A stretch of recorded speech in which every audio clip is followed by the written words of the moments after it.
We have one section left here, and that's the normal approximation to the binomial distribution.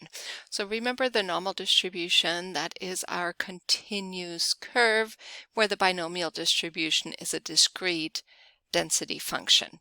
So let's go over to StatCrunch, and I will show you how. Under Applets, we will go down to Simulations, Coin Flipping. That would be how, that's basically our binomial distribution. So if we're looking at the probability of heads, and let's say we toss 10 coins, we can look at this distribution. And we'll just look at 1,000 runs over here. So you can see when we're tossing 10 coins repeatedly, we expect 5 heads and 5 tails. So that's why you have the largest peak over here at 5. You can see that there's large gaps in between these values. And so you can start seeing the shape of a normal distribution. You can see that it's unimodal and mound-shaped and symmetric. However, we have the gaps, and we definitely can, use the normal distribution here. So what we can do is we can increase our sample size. So let's edit this and change the sample size. So let's say I have 20 coins this time. And again, probability of heads is 0.5. So I would expect to have about 10 heads and 10 tails. So over here, we'll look at 1,000 runs again, and you can see how it's centered right here at 10. You can see that the gaps are getting a little smaller. However, we still have, large gaps over here. So let's change this one more time, and let's change it to 100 coins. Over here, for 100 coins, we're going to expect this to be centered at 50. We're going to see a unimodal, mound-shaped, symmetric distribution.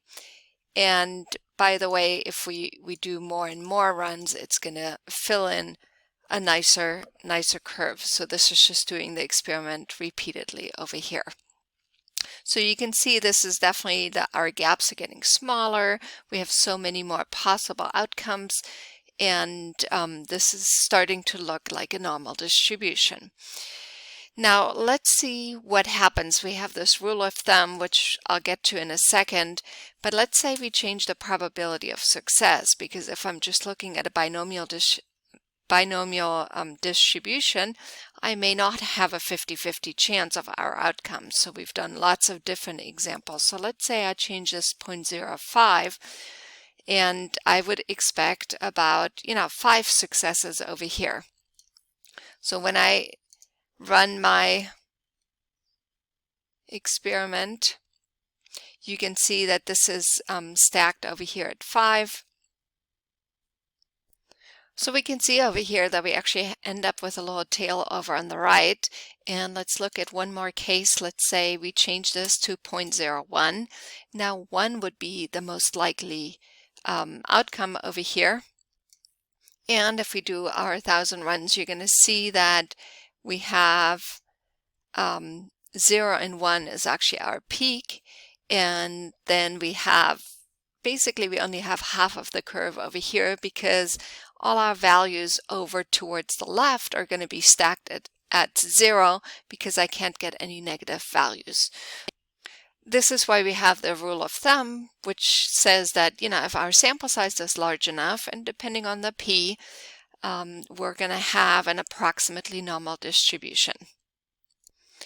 So one thing we know with our binomial distribution is that the mean is equal to n times p, and the standard deviation is equal to the square root of n times p times q. So we could see on StatCrunch that as long as we have a large enough sample size, and depending on what our p is, we end up with a nicer and nicer normal approximately normal distribution. So we could see that the gaps were getting smaller, our curve was getting nicer, and therefore we have this rule of thumb over here which says that as long as n times p is at least 10 and n times q is at least 10, we can approximate it with a normal distribution. And the n times p is just our expected number of successes. And the n times q is our expected number of failures.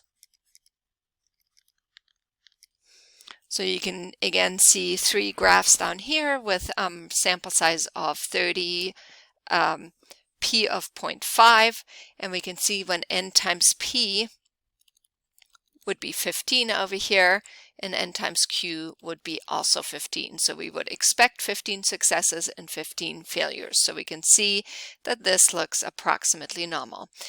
If we have a sample size of 30 and a probability of success of 0.1, now when we multiply n times p, we have 3 successes, and n times q would be 27 failures over here. And we can see that we are losing part of our distribution because it's stacked together. We can't go to the negative numbers. And again, our sample size is not large enough. So this is not approximately normal. And then the last one is over here we have a sample size of 10, so a smaller sample size, but a p that's 0.5, and we end up with an n times p of 5 and n times q of 5. So again, this is also not approximately normal. So we'll look at an example in the next video.